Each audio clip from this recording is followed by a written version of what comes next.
Hello and welcome to Traffic Talks. My name is Pyro and I talk about what's going on in my life, usually with a lesson I've learned, some tips and tricks you can follow that helped me, and a lot of laughs in each episode. If this sounds like something you would enjoy hearing, feel free to follow the podcast, subscribe so you don't miss an episode, and to see what I'm up to, you can check out my Instagram page linked below.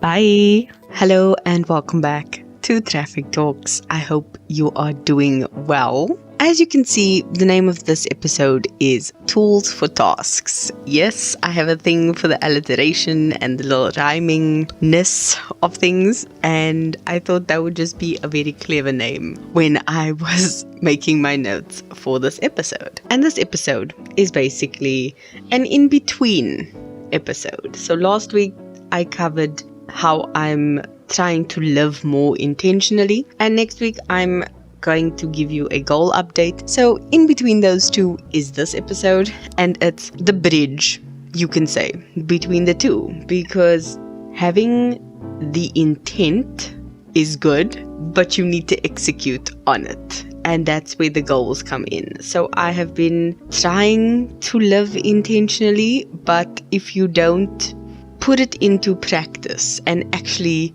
work with it, it's gonna get you nowhere. It's like getting into a car. You're like, I'm going to drive to where I need to go, and you climb into the car and you sit.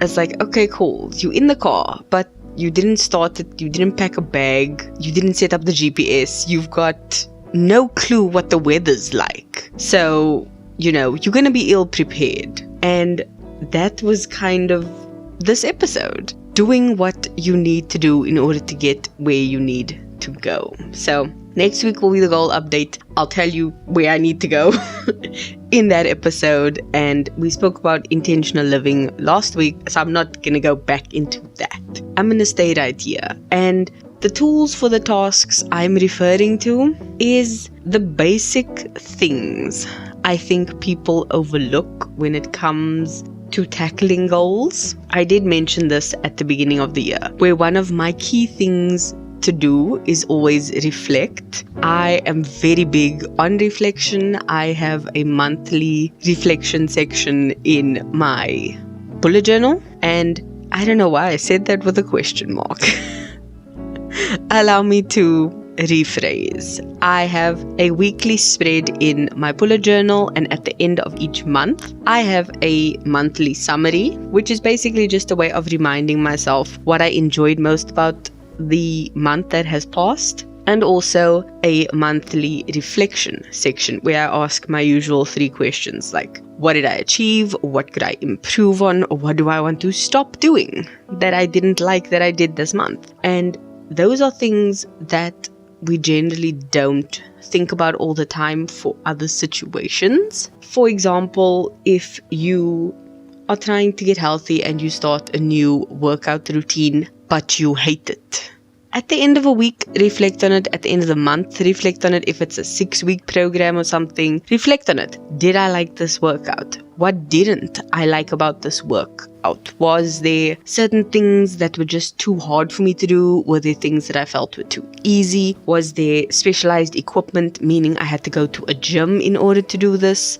Analyze it as a whole so that you can see the big picture of it. And that's kind of what I like to do when I reflect. I like to look at the good and the bad. And personally, I like to check my emotional state. I have had an emotional roller coaster this past week, and the weather has not helped.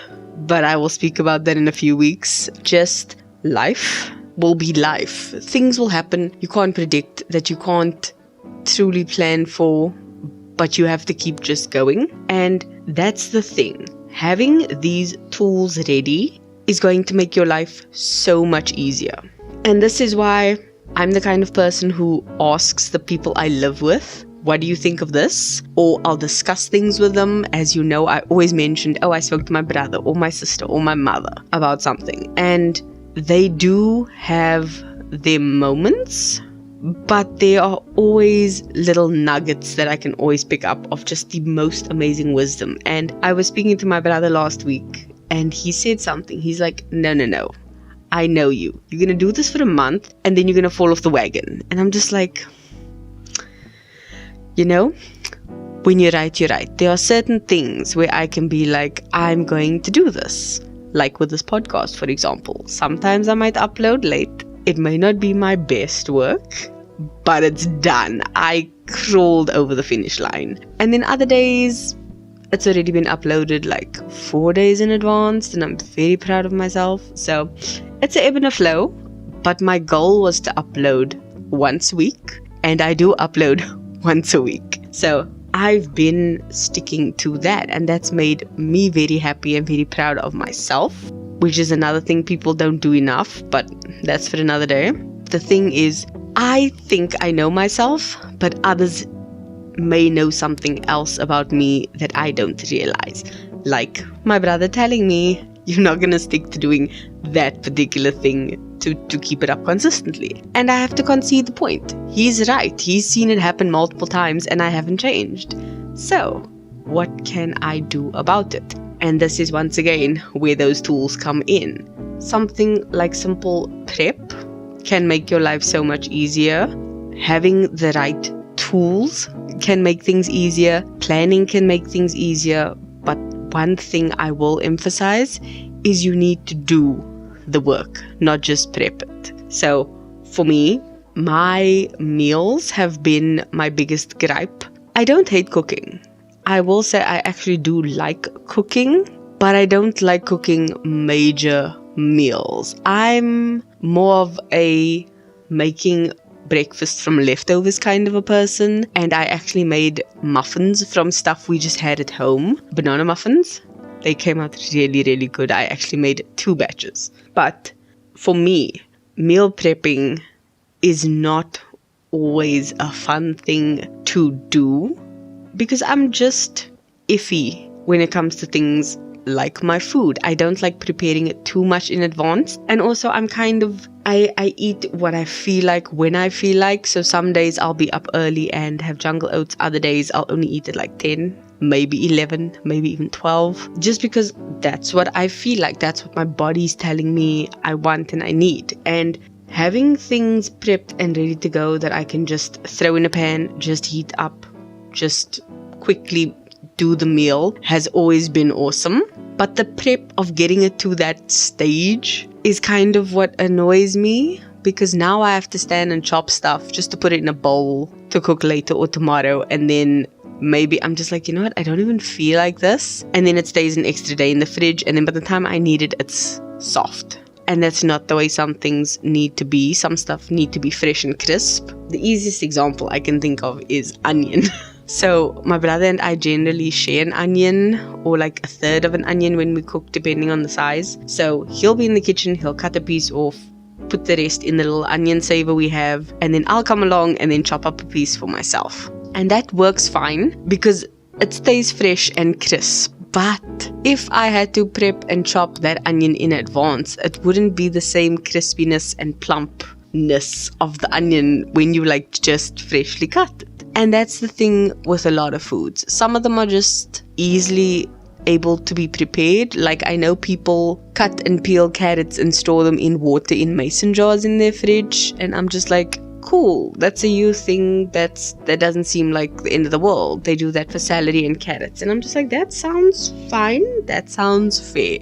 But if it's something that is best when you don't cut on it like an onion so it doesn't dry out, then I'm sorry, you're just gonna need to spend a bit of time chopping it fresh, and that's kind of my problem. So I like to prep, but sometimes the prep work gets a bit too much, and that's where my brother's like, you're not gonna be able to keep up with doing this every single week. It's gonna annoy you, you're gonna fall off the wagon, you're just not gonna keep it up. And I'm just like, you are right. So to me, I'd rather make the process as seamless and as smooth as possible. And I don't mind chopping things when I need them. I just need to make sure my timing is right. And this is where some of the other things come in, like managing your time and planning properly. So I work from home, I have my lunch, I'm good.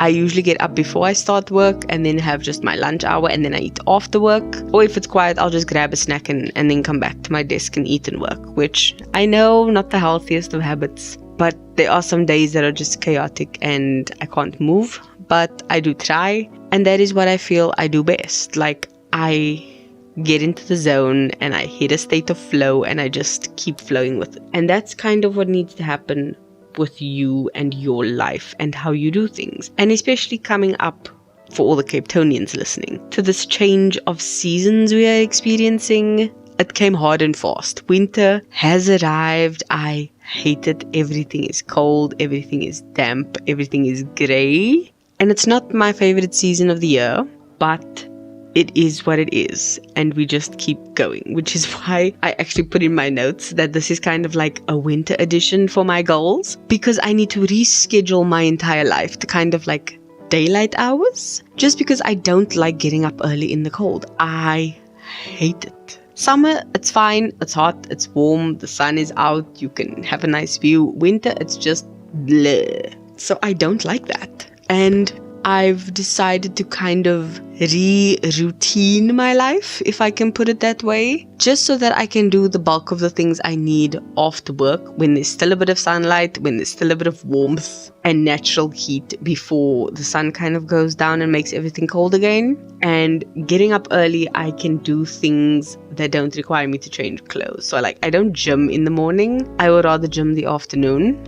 And by gym, I mean exercise at home. I don't go to the gym anymore. But those are just simple things you have to now rethink. Because unless you are in the habit of doing it, it's not going to be easy to get into that routine for winter. And I know myself, I don't do well in the cold. So I've had to figure things out and definitely try and work around these new norms, especially for the next 3 months, because this winter I have a feeling is going to be very cold and very tough, and I'm not sure if I'm ready, but it's coming regardless, so I'll just have to push through.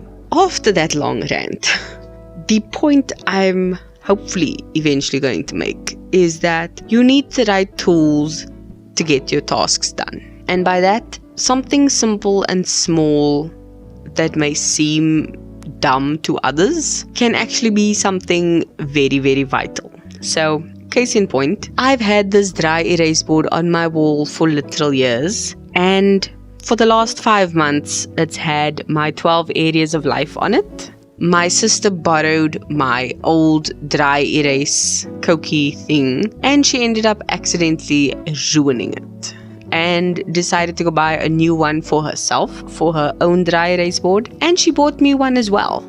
This was about 3 weeks ago. Since then, I have been writing on the board my tasks that I need to get done. I've been crossing things out. I've been making new lists every week. I have the right tool to get my tasks done. That is it. The thing costs like 11 Rand for this dry erase marker, and it has made such a big difference. I am on a roll, and I cannot believe it was something that simple that I didn't even think to buy for myself, but yet it's made such a big difference. And that is just one small thing. I know that there are probably bigger things that I can do and buy that'll make things easier. And sometimes it's just about rearranging things to help smooth the process out. Making sure you have the right tools to get your tasks done is essential. And I think also clearing your environment in order to provide the right space to get your tasks done is going to be another factor. For me, that is making sure I have space on my desk for all that I need. So as I'm speaking to you now, I have my laptop in front of me, my microphone in my hand, and my phone recording all of this going on, and I need enough space for all of that. I've got my water off to the side and my little diary and notebook and bullet journal to my left. These all take up space. And if the area is not clear, my mind is cluttered because of the visual clutter, and that throws everything out. And it does make a difference to even just take 5 minutes, play a song, and just clean up what you can. And if you do that every day, you'll see a massive difference. I did that on Sunday.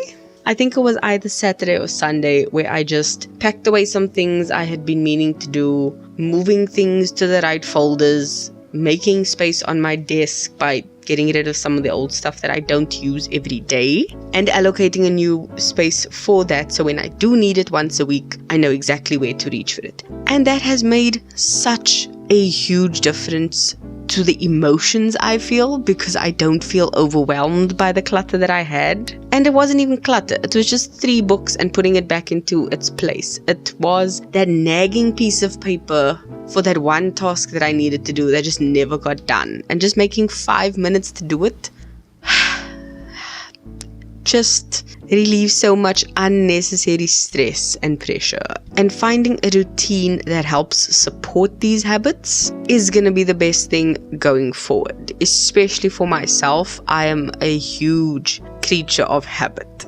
I like habits and routines, and having to rework everything for winter is going to be a fun challenge. I like puzzles, and I think this is going to be a really good one for me to try and solve. So yeah, that is my 2 cents. I hope this episode isn't too long, and I also hope that it did help. Maybe it sparked something, maybe it gives you an idea of what to do.